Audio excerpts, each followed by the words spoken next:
বিকেলের নাস্তার জন্য পাটিসাপটা পিঠা আর বেশি পেকে যাওয়া কলা দিয়ে 2 রকমের পিঠা তৈরি করলাম। আসসালামু আলাইকুম, কেমন আছেন আপনারা সবাই? আশা রাখি খুব ভালো আছেন। আমি আল্লাহর রহমতে মোটামুটি ভালোই আছি। কাছে দূরে যে যেখানে বসে আমার ভিডিওটি দেখছেন সবাইকে আমার অসংখ্য অসংখ্য ধন্যবাদ। এই যে সন্ধ্যাবেলা বাচ্চাদের খিদা লাগে, তাই ভাবলাম ঝটপট করে একটা পিঠা তৈরি করে দিই। এই যে আগে থেকেই আমি পুরটা বানিয়ে রেখেছিলাম পাটিসাপটার জন্য। এই যে পাটিসাপটার জন্য এখন একটা গোলা তৈরি করতেছি।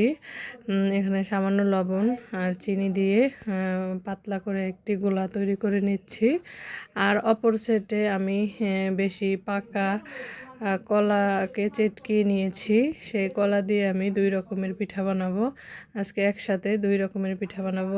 একজন এক এক রকমের পিঠা খায়, তাই 2-3 রকমের পিঠা বানাচ্ছি। যে যার যেটা ভালো লাগে সে সেটাই খাবে। এই যে এখানে এই যে এটা হচ্ছে পেকে যাওয়া কলাটা আমি চেটকিয়ে উপরে গুঁড়ি নিয়ে নিয়েছি। এরপরে সামান্য লবণ এবং চিনি দিয়ে দেব। আর নারিকেল থাকলে দিলে ভালো লাগে, তবে আমার নারিকেলটা নাই, এজন্য এটা আমি নারিকেল দিইনি। তবে পাটিসাপটায় আমি নারিকেল দিয়েছিলাম, সেই ভিডিওটা স্কিপ হয়েছে। এই যে এভাবে একটা ঘনত্ব গোলা তৈরি করেছি 2 পদের বড়া পিঠা তৈরি করার জন্য। আর এখানে একটু ডিজাইন করার জন্য আমি গোলাটাকে 2 বাটিতে নিয়ে নিয়েছি। এই যে হালকা একটু ফুড কালার দিয়ে দেখার সৌন্দর্যের জন্য নিয়ে নিয়েছি।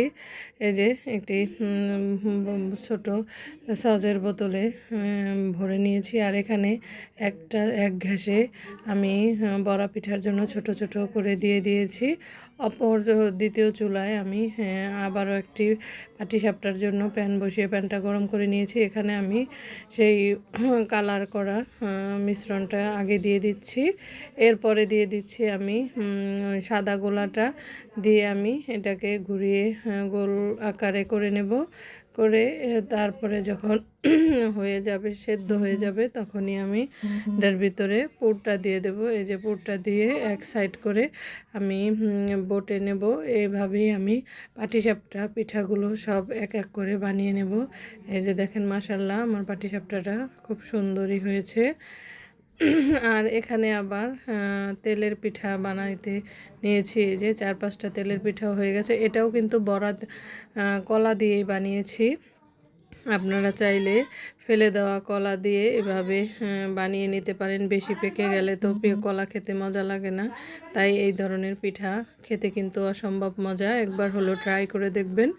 আমার ভিডিও যদি আপনাদের একটু ভালো লাগে, প্লিজ আমার চ্যানেলটা সাবস্ক্রাইব করে আমার পাশে থাকবেন। আল্লাহ হাফেজ।